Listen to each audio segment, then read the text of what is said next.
अस्सलाम वालेकुम all viewers, welcome to my channel MCQs for you. दोस्तों, हमने ये जो केमिस्ट्री के पेपर्स कुछ एमसीक्यूज़ ऑलरेडी मैं अपनी 2 वीडियोज़ में अपलोड कर चुका हूँ। आई थिंक एक वीडियो में 18 तक के क्वेश्चंस हो चुके हैं। अभी 19 क्वेश्चन से शुरू करते हैं। ये क्वेश्चंस जो है 19वें क्वेश्चन को अगर आप देखें, 20वें को देखें, 21वें को देखें, ये फार्मूला बेस्ड क्वेश्चन है, फार्मूले पे होते हैं और इसलिए मैंने एक पेपर पे हल करके आपको दिखाना चाहूँगा। ये मैंने एक पर्चे पे सॉल्व किए हैं क्योंकि इसकी सॉल्वेशन होती है अंडर फार्मूला। तो चलिए जी, ये एक पेपर से करते हैं। क्वेश्चन नंबर 19 को आप देखिए, इसमें ये पूछ रहे हैं कि the molality of 2% in a OH solution is approximately. ये मोलैलिटी का पूछ रहे हैं। एक मोलैलिटी होती है और दूसरी मोलैलिटी होती है। दोनों का फार्मूला आप लोगों ने याद रखना है। मोलैरिटी का जो फार्मूला है वो नंबर ऑफ मोल पर decimetre cube of volume of a solution. आपने मोल लेने हैं और उसको डिवाइड करना होता है वॉल्यूम ऑफ द सोल्यूशन पे, और वॉल्यूम आपने डेसीमीटर क्यूब में लेना होता है। ये मोलैरिटी का फार्मूला है। जबकि मोलैलिटी के फार्मूले में जो है नंबर ऑफ मोल होते हैं, लेकिन आपने volume just 1 kilogram of the solution लेना होता है, सिर्फ 1 किलोग्राम। वहाँ पे वॉल्यूम आपने डेसीमीटर क्यूब में लेना होता है और यहाँ पे वॉल्यूम आपने 1 किलोग्राम ऑफ दी सोल्यूशन में लेना होता है। तो ये दो चीज़ें आप अपने साथ याद रखें। चलिए जी, इस क्वेश्चन की सॉल्वेशन करते हैं। तो बढ़ते हैं पेज की तरफ। जी, तो यहाँ पे आप देखें, क्वेश्चन में जो था हमें 2% NaOH दिया गया था और 2% NaOH की मोलैलिटी हमने फाइंड करनी। तो आप ऊपर देखें, मोलैलिटी का फार्मूला मैं लिख चुका हूँ, simply mole divide by 1 kg। इसी तरह अगर मोल को आप सिंप्लीफाई करें तो ये मास और मोलर मास में हो जाएगा, और ग्राम को अगर आप सिंप्लीफाई कर ले तो ये हम मल्टीप्लाई में उस साइड पे शिफ्ट कर लेंगे तो 1000 डिवाइड बाय सॉल्वेंट, ये इस स्टेज में आ जाएगा। तो अब हमने वैल्यू पुट करनी है। तो जो हमको इंफॉर्मेशन दी गई है वो 2% की दी गई है। इसका मतलब ये है कि हमारे पास सिर्फ टोटल का सोल्यूशन जो है वो 100% है, उसमें से सिर्फ 2% सल्यूट हैं। तो 2% सल्यूट का मतलब ये हुआ कि इन्होंने जो मास हमें दिया गया है NaOH का, ये 2% है। तो हमने मास की वैल्यू 2 पुट कर ली। इस तरह मोलर मास ऑफ NaOH हम पुट करेंगे तो मोलर मास अगर आप फाइंड करें NaOH की तो ये 40 आ जाएगा। और इसी तरह क्वेश्चन में 1000 और फिर सॉल्वेंट जो है, अच्छा 2% हमें दिया गया है तो 98% जो है ये बाकी सॉल्वेंट हो जाएगा। 2% सल्यूट हो गया, बाकी जो 98% बच गया ये सॉल्वेंट हो जाएगा।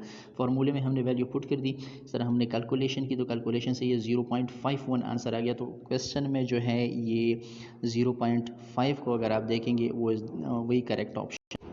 जी, तो क्वेश्चन नंबर 19 में यहाँ आप देख सकते हैं molality of 2% in OH solution is 0.5। Option A is the correct option.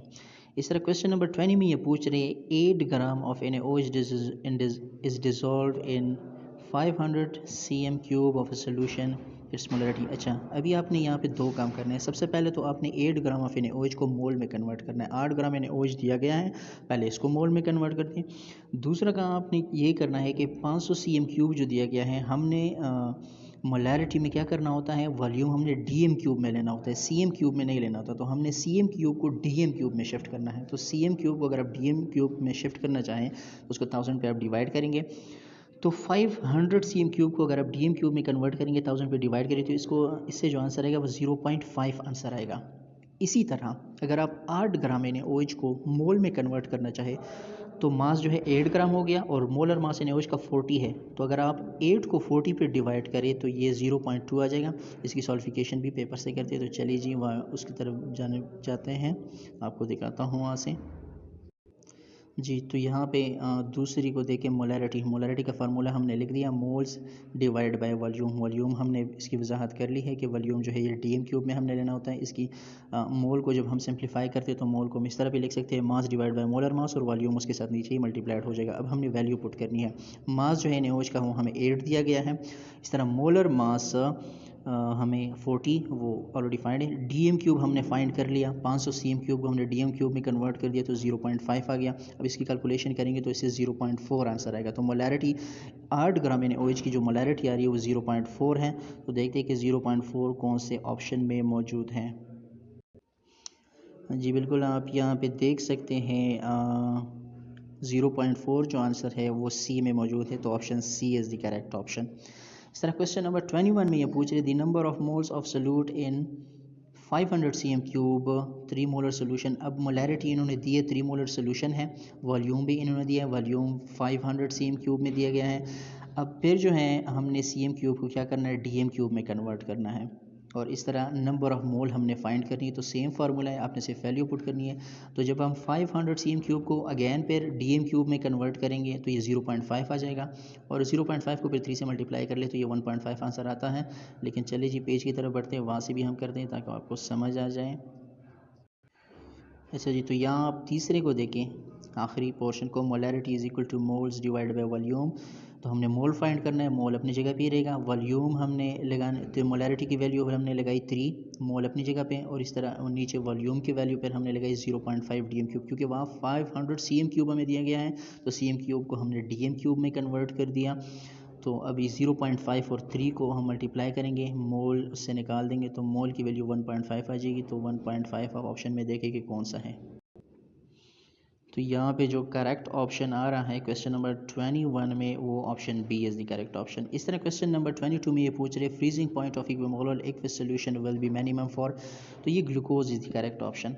आप इक्वल मोलर सोल्यूशन ले लेते हैं और उनकी बॉइलिंग पॉइंट फ्रीजिंग पॉइंट आप नोट करते हैं, तो ये फ्रीजिंग पॉइंट जो है इसकी ये कोलिगेटिव प्रॉपर्टी है और ये डिपेंड करता है नंबर पे। मीन अगर आप ऑप्शन डी को आप देख ले, अमोनियम क्लोराइड उन्होंने दिया है, अमोनियम क्लोराइड को अगर आप वाटर में डिज़ोल्व करेंगे तो ये आइंस में कन्वर्ट हो जाएगा, क्लोरीन अलग हो जाएगा, अमोनियम आयन अलग हो जाएगा, तो ये दो पार्टिकल हो गए। ग्लूकोज को आप डालेंगे तो ग्लूकोज एक ही रहेगा, इस तरह यूरिया भी और फ्रक्टोज भी हो सकता है कि एक ही रहे, लेकिन ग्लूकोज के लिए फ्रीजिंग पॉइंट की जो सबसे कम वैल्यू है ये ग्लूकोज के लिए आएगी। तो option C is the correct option. इस तरह क्वेश्चन नंबर 23 में ये पूछ रहे हैं depression in the freezing point is directly proportional to, depression of a freezing point is directly proportional to molality of solute, लेकिन आप मोलैलिटी ऑफ सॉल्वेंट भी कह सकते हैं, क्योंकि यहाँ पे मोलैलिटी ऑफ सोल्यूट नहीं है। फिर जब आप इसके फार्मूले को सिंप्लीफाई करेंगे तो मोलैलिटी ऑफ सॉल्वेंट भी कह सकते हैं। Option B is the correct option.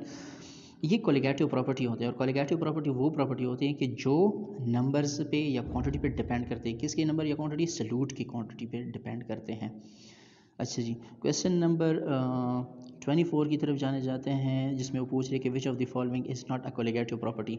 Colligative property हमारे पास 4 कोलिगेटिव प्रॉपर्टी है जिसमें ये बॉइलिंग पॉइंट नहीं है। अब डी ऑप्शन को देखिए, बॉइलिंग पॉइंट ऑफ सोल्यूशन ये नहीं है, जबकि ऑस्मोसिस जो है चौथी क्वालिटी, 3 ये हैं जो दिए गए हैं और एक उसमें ऑस्मोसिस है, ऑस्मोटिक प्रेशर है, और ये उसमें आ रहा है। तो चौथी ये जो यहाँ पे क्वांटिटी दी गई है ऑप्शन डी में, बॉइलिंग पॉइंट ऑफ सोल्यूशन, ये उसमें नहीं है। Option D is the correct option. इस क्वेश्चन नंबर 25 में ये पूछ रहे oxidation number of sulphur in H2SO4, तो यहाँ पे इसकी वो की गई है, आप देख सकते हैं +6 H2SO4 में सल्फर की जो वैलेंसी है वो +6 आती है, +6 is the option B is the correct option. इस तरह क्वेश्चन नंबर 26 में ये पूछ रहे if the salt bridge is not use between the two half cell, गिनोनिक सेल में क्या होता था या वोल्टिक सेल में, इसमें हम सॉल्ट ब्रिज यूज़ करते हैं, इसमें या हम KCl डालते हैं या कोई और कंपाउंड, इसमें एक और भी है वो भी हम डाल सकते हैं। और इसका काम क्या होता था? इसका काम जो था ये दोनों सेल्स के बीच इलेक्ट्रिसिटी का ट्रांसफ़र करना या वोल्टेज को मेनटेन करना था। तो अगर हम सॉल्ट ब्रिज को हटा दें तो वोल्टेज ड्रॉप हो जाएगा, वो ज़ीरो हो जाएगा। Option D is the correct option. इस तरह क्वेश्चन नंबर 27 में ये पूछ रहे which of the following statements correct about galvanic cell, galvanic cell के मतलब कौन सा स्टेटमेंट करेक्ट है? तो ऑप्शन सी को आप देख ले, रिडक्शन ऑकरेट के तोड़ पे रिडक्शन होती है, दिस इज करेक्ट। इस तरह क्वेश्चन नंबर 28 में ये पूछ रहे the unit of rate constant depend on order of the reaction, ये order of the reaction, option B is the correct option. इस तरह क्वेश्चन नंबर 29 में ये पूछ रहे हैं after 3 half lives of a chemical reaction, अगर 3 हाफ लाइफ गुजर जाए तो एक हाफ कर ले 50 रह जाएगा, दूसरा हाफ कर ले 25 रह जाएगा, तीसरे को अगर आप हाफ कर ले 25 को हाफ कर ले तो 12.5, option C is the correct option. इस तरह क्वेश्चन नंबर 30 में ये पूछ रहे हैं according to simple collision theory of Arrhenius factor A, Arrhenius factor A, ये जो है ना अर्हेनियस ने कंसेप्ट पेश किया था कि जिसमें जो है वो रेट को प्रोपोर्शनल करार दे रहे हैं। रेट, ये रिलेशन था रेट और इस तरह टेम्परेचर और ऑर्डर ऑफ द रिएक्शंस के बीच है। तो इसमें ये कह रहे रेट का नहीं पूछ रहे हैं, इसमें फैक्टर का पूछ रहे हैं। ए जो था अर्हेनियस फार्मूला अगर आप देखें, ए उसमें एक फैक्टर है, एक कांस्टेंट फैक्टर है, और ए जो है वो कांस्टेंट फैक्टर है कि जिसको हम एक्सपेरिमेंटली या न्यूमेरिकली उसको हम फाइंड नहीं कर सकते हैं। तो यहाँ पे जो करेक्ट ऑप्शन आ रहा है ये डी है, can not be calculated experimentally. अगर रेट की बात होती कि अर्हीनियस थ्योरी में जो है रेट इज़ प्रोपोर्शनल या डिपेंडेंट, तो फिर डिपेंडेड ऑन टेम्परेचर पे डिपेंड था, लेकिन यहाँ रेट की बात नहीं हो रही, यहाँ फैक्टर ए की बात हो रही है। अर्हीनियस थ्योरी में जो फैक्टर हैं इसको हम ए से डिनोट करते हैं, जिसके लिए करेक्ट ऑप्शन जो है ये डी आ रहा है। इस तरह क्वेश्चन नंबर 31 में ये पूछ रहे हैं hydrolysis of ethyl acetate into acetic acid in ethanol in the presence of mineral salt, ये कौन सा ऑर्डर का रिएक्शन है? तो ये सोडो फर्स्ट ऑर्डर रिएक्शन में आता है, क्योंकि ये जो है करेक्टली फर्स्ट ऑर्डर रिएक्शन नहीं होता। इसकी डिस्क्रिप्शन जो है बहुत ज़्यादा है, तो आप खुद इसको जाके देख लें, आप गूगल भी कर सकते हैं। ये pseudo first order reaction, option B is the correct option. Sir question number 32 में ये पूछ रहे one of the best example of autocatalytic reaction is option D decomposition of nitroglycerin। Autocatalytic reaction वो रिएक्शंस होते हैं कि जिसमें उस रिएक्शन का एक प्रोडक्ट खुद जो एज अ कैटलिस्ट एक्ट कर रहा हो।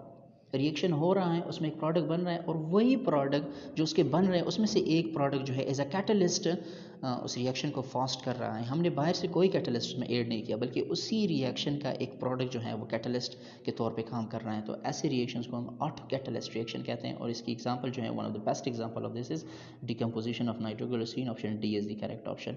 इस तरह क्वेश्चन नंबर 33 में ये पूछ रहे in the ground state of an atom the electron is present nearest to the nucleus, nucleus के करीब होता है, option C is the correct option. इस तरह क्वेश्चन नंबर 34 में ये पूछ रहे a proton is identical with ionised hydrogen, hydrogen से इलेक्ट्रॉन निकल जाता है तो ये जस्ट प्रोटॉन ही रह जाता है, और दूसरे सेंस में हम हाइड्रोजन आयन को यानी मीन H+ को हम प्रोटॉन भी कह सकते हैं, option B is the correct option.